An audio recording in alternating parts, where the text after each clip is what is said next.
Hello, this is Dennis with A1 Telephone Service and Repair, A1 Electronics. You can reach us on the web at www.a1-telephone.com, and you can also reach us at 618-235-6959. Today I want to show you a really cool Northern Electric 3-slot payphone, and this is Steve's telephone from New York.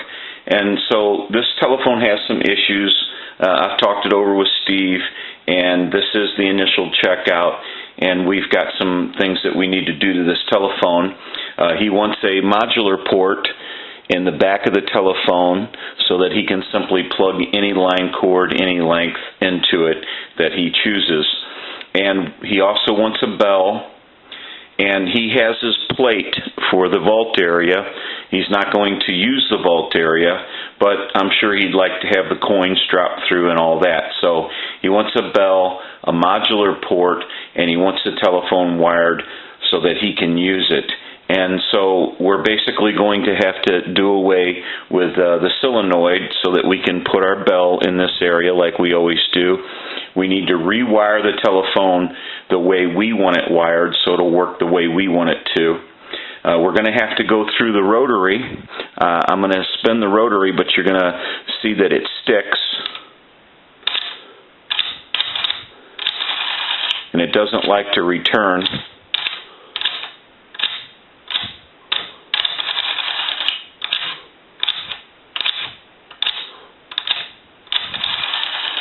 So that needs to be gone through and taken care of.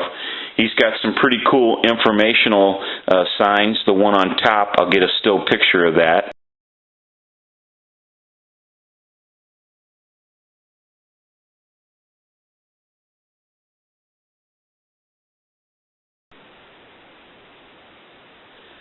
And then he has the one in the body area, and that's a cool sign also. And we'll get a still picture of that.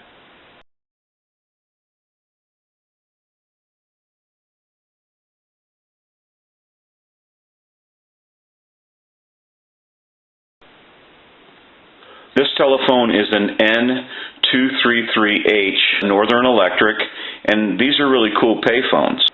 I also want to show you a finger wheel card that was put inside the telephone. Evidently they had changed it one time and stuck it inside the payphone. And we also have what looks to be like a schematic here, and it is a wiring diagram. And so that's very cool, because that shows the wiring diagram as it would have been as a payphone, and it has 10/9 of 1969 on it. So that's a very cool piece to save with this telephone. So we'll make sure that Steve gets all that back. We're going to go ahead and take a short break from the video, and we're going to get a start on this telephone, and we'll try to get some more video of this as we move along in the progress and repair and conversion of this telephone. So we'll be right back. Okay, we're back, and I want to show you a little bit about what's going on.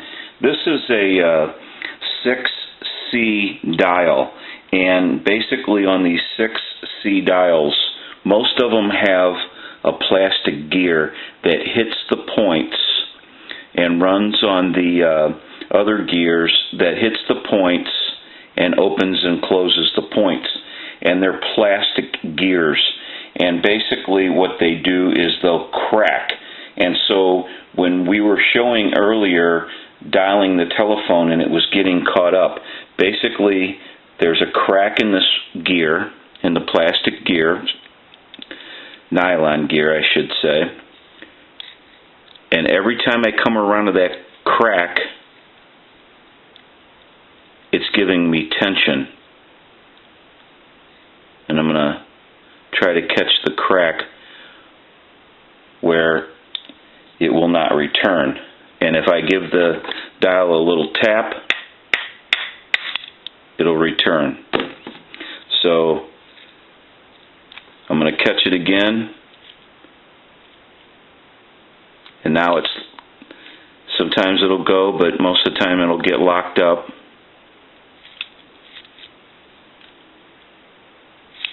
What's happening is that crack gets spread out, and then it wants to lock the gears up. We'll try to get it to... Now all I have to do is barely touch this nylon gear, and it returns. I know the video is probably not picking it up. It's locked up again. Just want to touch it, and it returns. Now I'm going to try to take the dial the whole way. Get locked up there. Every time it passes that crack, it wants to try to lock up.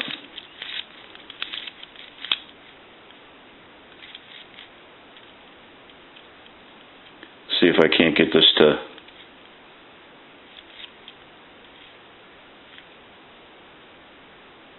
There it went.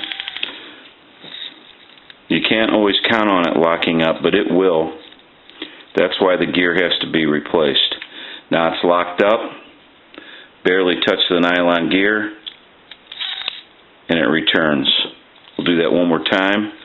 See, it's trying to give me resistance every time I pass that crack.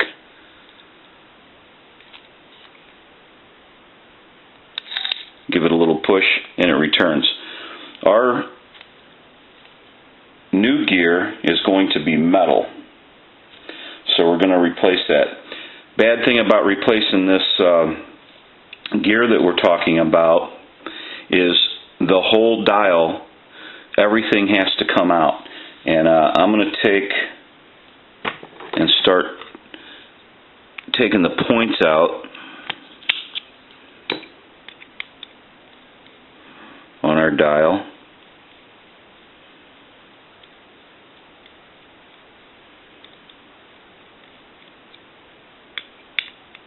We'll remove them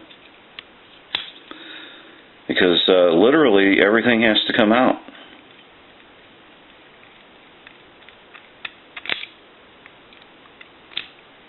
Just to get to that one gear.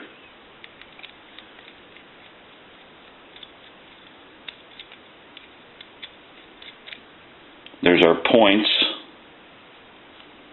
So there's a lot of work.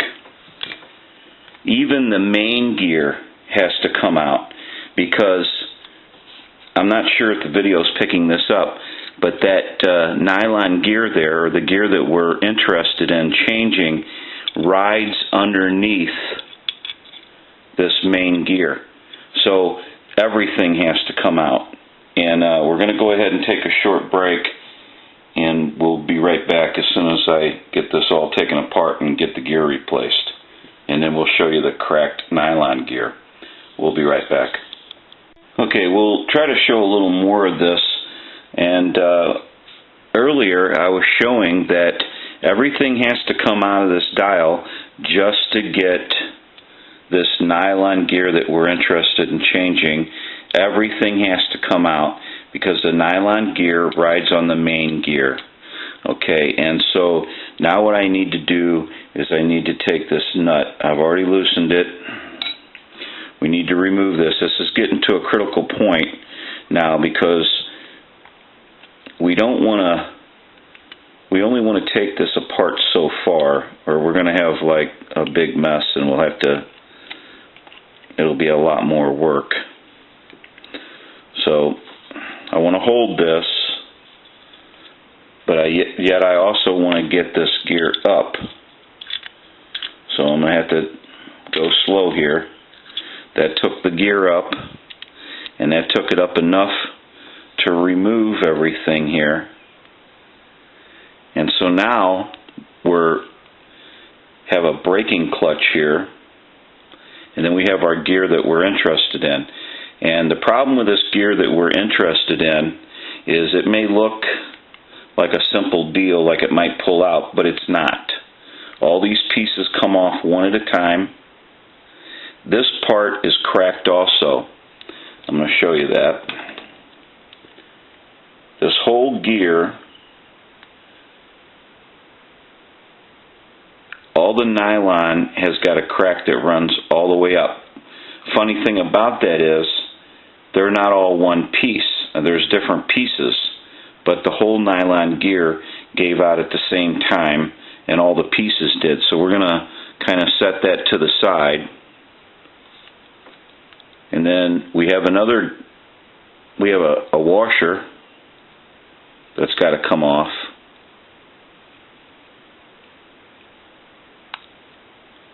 We'll move that over.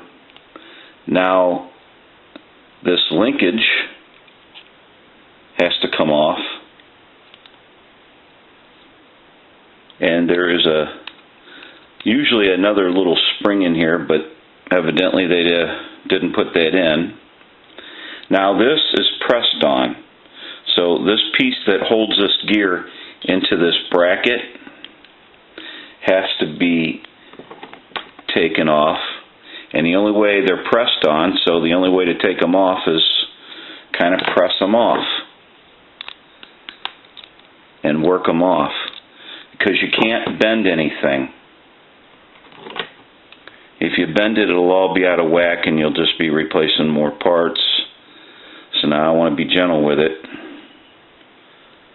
and I want to work that piece off.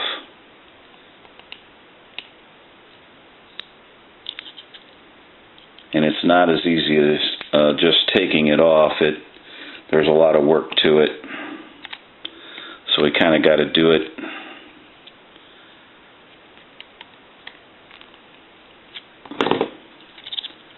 every one of these I've ever taken off is a little different. You have to do different little tricks, and it's not a simple thing.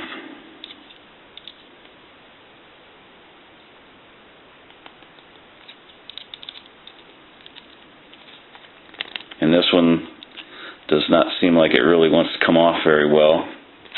So we're actually going to have to take a short break from the video, because that has to come off before I can remove this gear.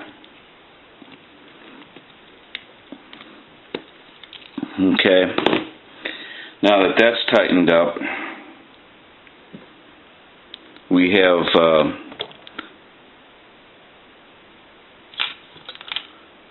standoffs, or washers basically, and they go under the bracket. So we need to work them in, and then our screws go through that. So it's kind of a touchy type repair. You have to make sure everything's just right. We just want to start this. We don't want to tighten it up.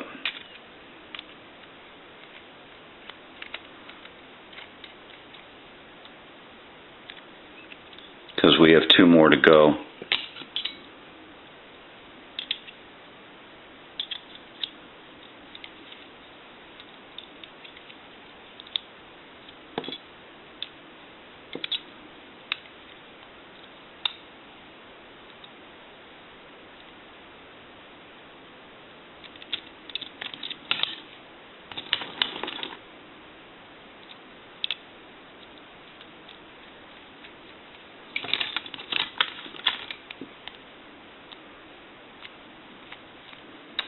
We have another one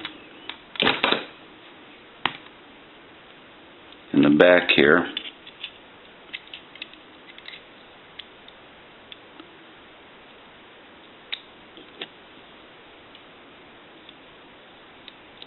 Try to work that into place.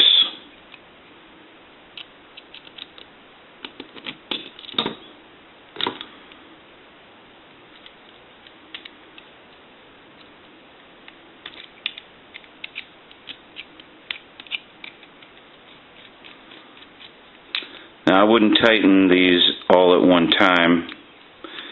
You kind of want to go back and forth and tighten them together.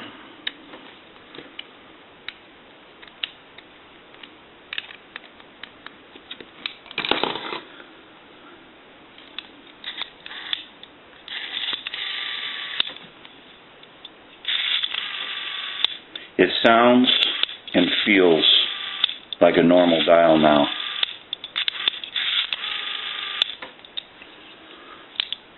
Try to give you a look at that.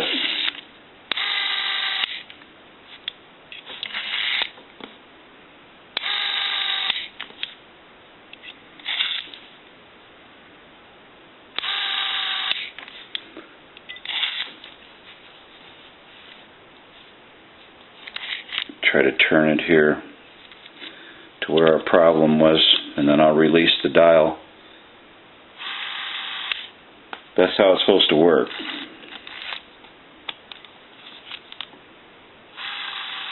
And sound.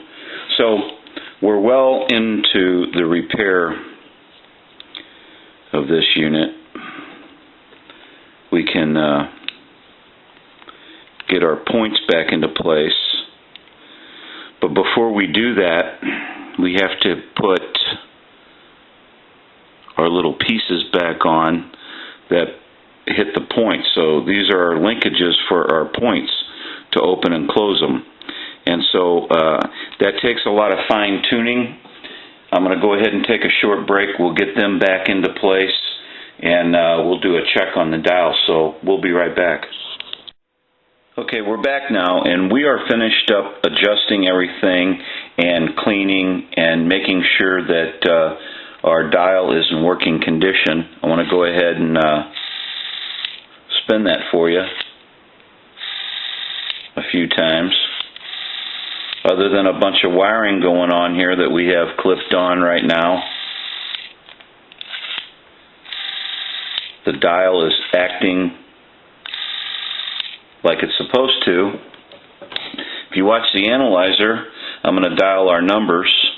Now, there is no numbers on this dial. They're on the outside, if you remember.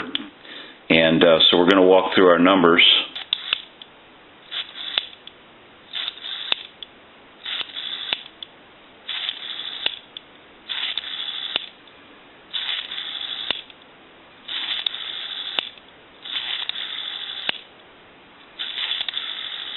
I'm going to end in a 2. So now we know that this dial is working properly. We can start on other parts of the repair and conversion of this telephone. So we'll be right back. Okay, we're back now, and we're basically finished up with the repair and conversion of this telephone.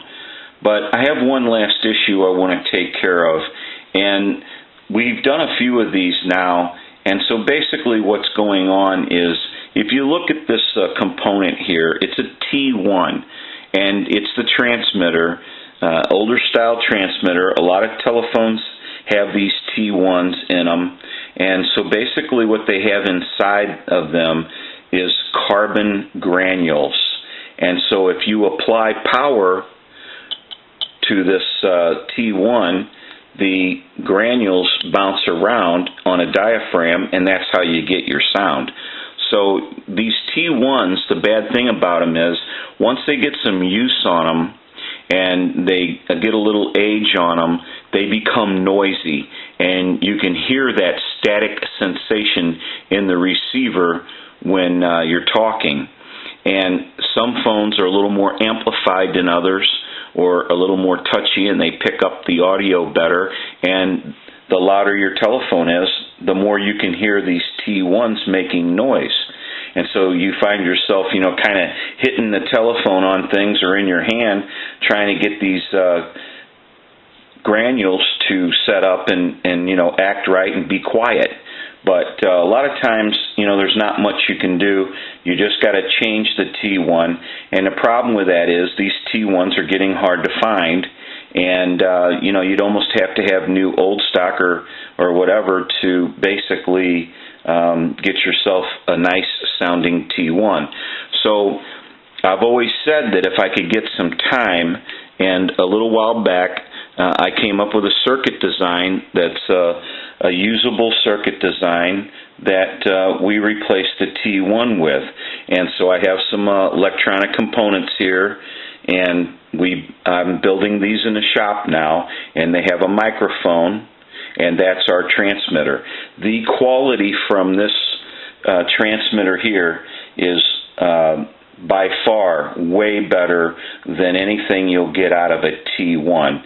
And I know T1s had a good sound to them, but the quality from this electronic mic circuit and transmitter is by far way above anything you'll get out of a T1.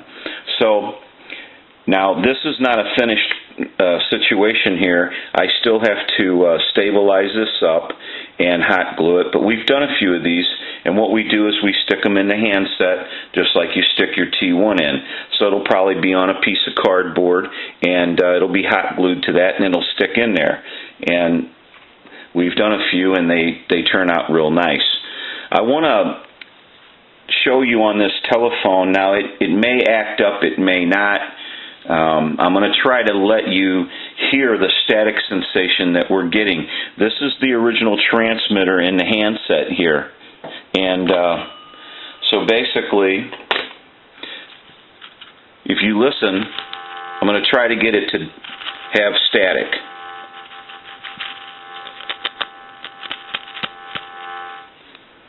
And I want to dial it to. I want to blow in the handset a little bit. And you can hear that when I shake it around.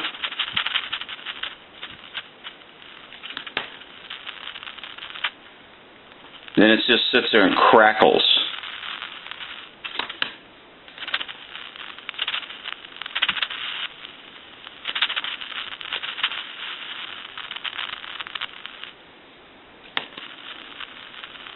And really it's enough to drive you crazy, basically.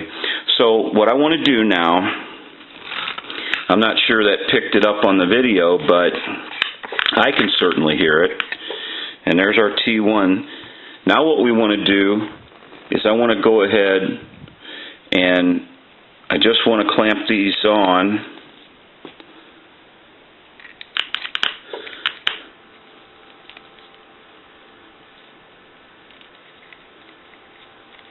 I want to go ahead and hold this.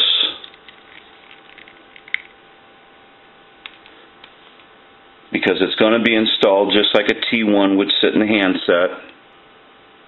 So now what I want to do is dial a 2 and take away dial tone. And I'm going to transmit into the microphone, and I want you to watch this red light here. 1, 2, 3, 4, 5, 6. You see how bright that red light is? That's an indication of 100% modulation on transmit. So the quality coming from this transmitter is way above anything you're going to get out of this T1 sitting here. It just isn't the same. The quality is a much newer style type of electronics, and you're just going to not get that out of a T1. So basically what we want to do now is take this unit and stabilize it and install it in our handset. So we're going to take a short break from the video and we'll be right back. Okay, we're back now, and we are finished up with the repair and conversion of this telephone. And I have the handset sitting here because I want to show you what the redesign looks like after we're finished replacing the T1. And it comes out to be a much better situation. And so now what we can do is we can go ahead and reinstall our transmitter cup, and we're never going to have to worry about static sensation and noise, cracking and popping from the transmitter any longer, because the circuit that's in there now is totally a different type of situation, and they don't throw noise like a T1 with carbon granules in them. So we can go ahead and toss that in a trash can. Okay, so now what we want to do is our final checks. And we're going to run through a little bit about what went on. So we just talked about replacing the T1 with an electric mic and circuit, and that was in the handset. We also showed earlier where we went through the rotary dial and had to repair the rotary dial. We went through the unit and rewired everything the way we wanted it wired. We also installed a modular port in the back of this telephone, and we're going to go ahead and get a still picture of that.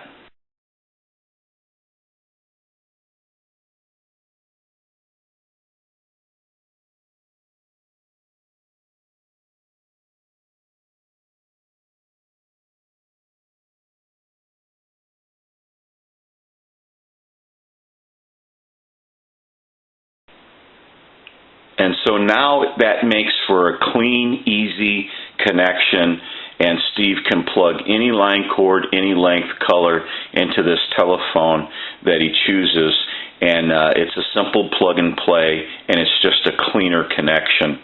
We also went ahead and installed a bell. We needed a bell installed. They don't, most payphones don't have bells in them, and this one needed a bell, so we installed it. Another issue that we had to work on was the coin validator. We had to make sure that all the change was dropping through the coin validator properly and everything was working the way it's supposed to when you drop coins through. And I'm not sure if Steve's going to use this as a bank or drop coins through, because he has a vault cover, not a vault door. But just in case he wants to use it and put change into the unit, I want to make sure that it works properly for him. So I have a little tray here, and I'm just going to go ahead and set it in there. Now, you wouldn't normally need that. You could just let the change fall down onto the floor of the vault and then just use it as a bank or whatever. But I'm just putting a little tray in there just to catch the change to show you that, it's coming out. But we want to use a quarter, and that will gong one time. We want to do a dime, and that will ring the bell twice. We want to do a nickel, and that will ring the bell once. We'll do another quarter.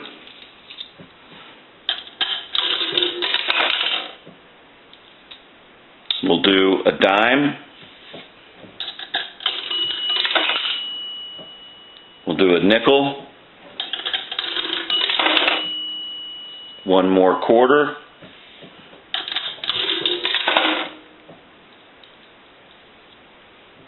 One more dime. And one last nickel.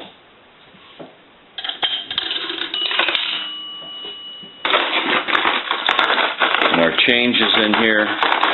And so now we know that the change is actually falling through the coin validator, and the bells are ringing for the coin validator, and the gong's working. So we know all that is working properly. We also, earlier in the video, showed that we found an old number card inside the telephone. We want to return that to Steve also, and the schematic that we found. So we want to return that to Steve, and we'll get that together and make sure he gets that, and we return it with the telephone. So we're going to move on to our other checks now. So we're going to go ahead and walk through our final checks now. I want to ring the telephone. I want to let that go a few times.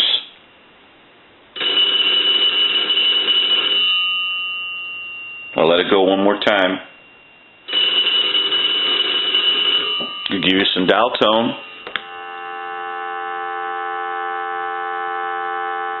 Now we want to walk through our numbers, so we're going to go ahead and dial our numbers out. If you watch the analyzer, you'll see the numbers rack off.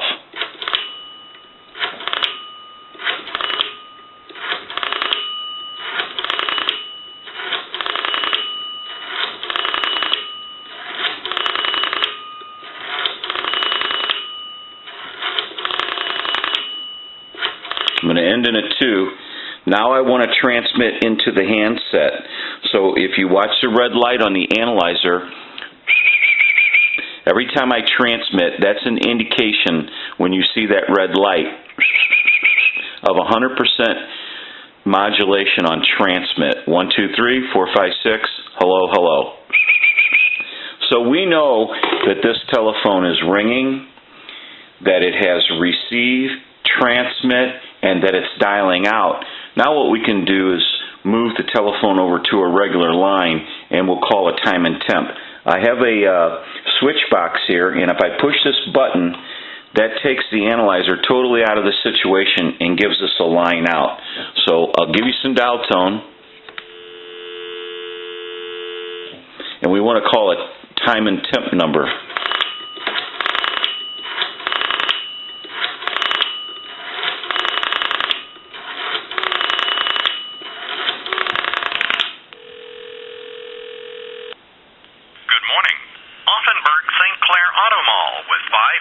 lines at one location in O'Fallon.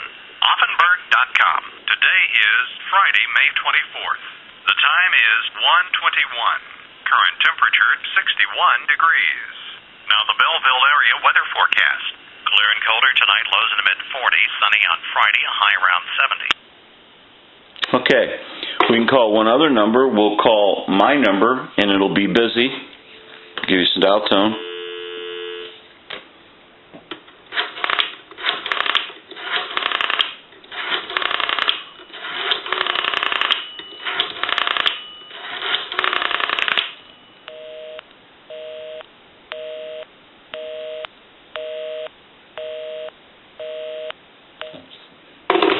Now that we know that this telephone has been repaired and converted, we can return it to Steve and he can start enjoying this telephone. It's a very cool Northern Electric 3-slot payphone, and it's in very good condition. This is Dennis with A1 Telephone Service and Repair, A1 Electronics. You can reach us on the web at www.a1-telephone.com, and you can also reach us at 618-235-6959. Thank you for watching, and have a great day.